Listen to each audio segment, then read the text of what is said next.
All right, we begin chapter 8, which is titled Hypothesis Testing. So, hypothesis testing is actually the short form of the full title. But our idea is a hypothesis, which we're going to define fairly narrowly for our purposes, is exactly what you would think about in the sciences, which is essentially we're thinking about an educated guess, right? So there's prior evidence or knowledge that suggests that something is a way that it is. But the testing part is active. It involves our input, our analysis. Testing in our context is going to be a very narrowly defined, very regimented procedure where we are going to assess a claim. The claim will match either a hypothesis. It will match a hypothesis. So the full name for this is Null hypothesis significance testing, or NHST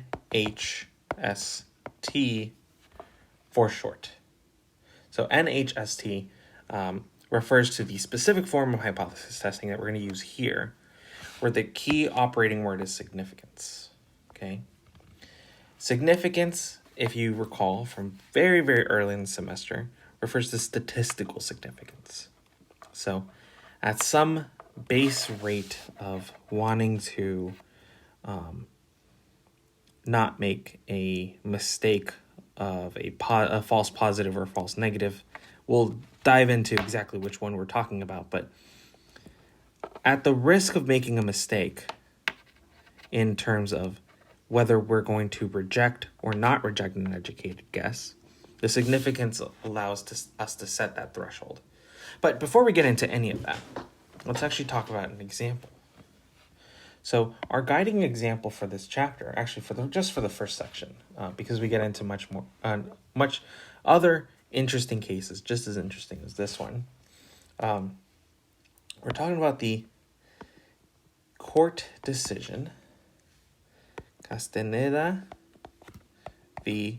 Partida, which is a 1977 Supreme Court case. So quite old now, but actually very important and fairly accessible for us to understand in terms of hypothesis testing. So this was brought by a Mexican-American man who argued that the jury selection practices in a Texas district court were at the time biased on the basis of race. So to understand that claim, we have to understand what the Constitution mandates for jury selection. So under the U.S. Constitution, in criminal court cases, defendants are guaranteed to be tried by a jury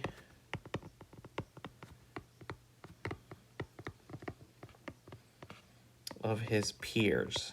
Now, the male-centric language aside, jury of his peers refers to a group of citizens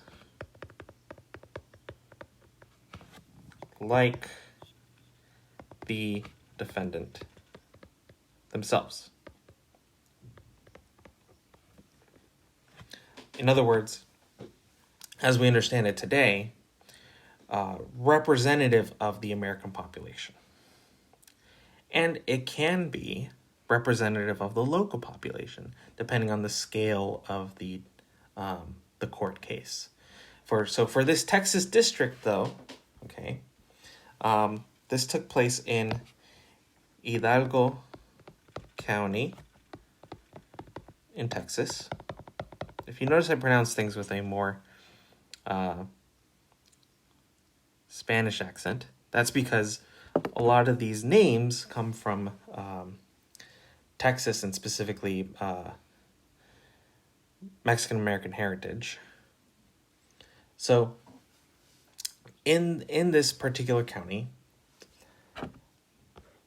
if we think about the population there, 79% of the people who are eligible for grand jury duty, so the eligible for jury duty population,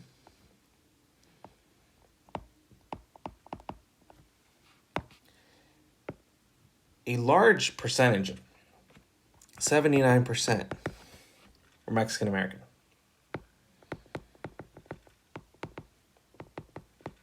This is a border town in Texas with a lot of people who have claims of land ownership going back to when Texas was part of Mexico, and after that point, of course. However, over the course of 11 years, for the people who were actually selected for jury duty, of them, 39% were Mexican American.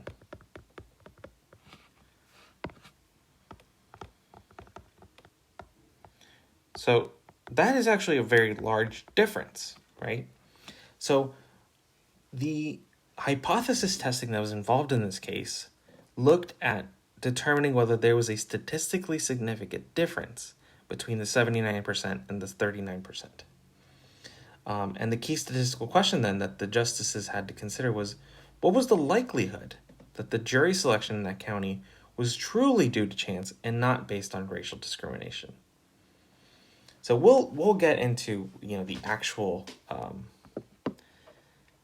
court case findings and the testing procedures involved, but for now, just know that this is the framework for a specific kind of test, which is very interesting.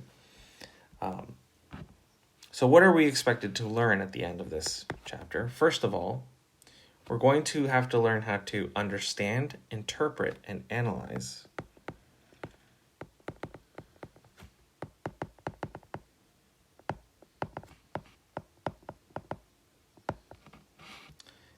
a null hypothesis significance test.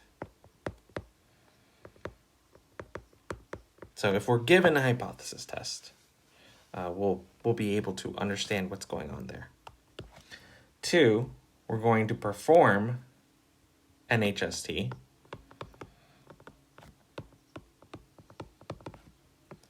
On claims about one parameter, namely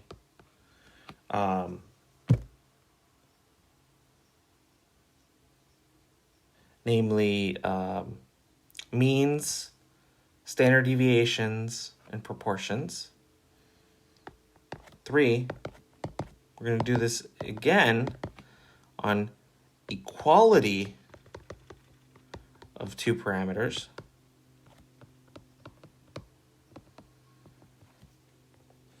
And we're going to learn how to use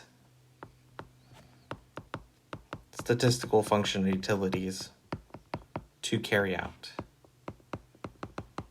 So when you hear this phrase, statistical function utilities, think TI-84 or other technology that we have available to us for the purposes of null hypothesis significance testing.